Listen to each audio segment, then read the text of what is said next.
ఏడేడు జన్మాల బంధాలతో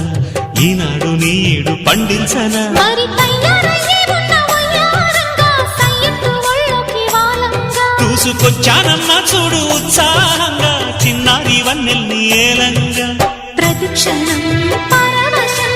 కలగగా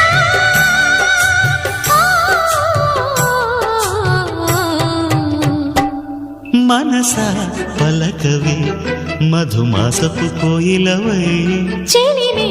తెలుపవే చిగురాశల గీతికవై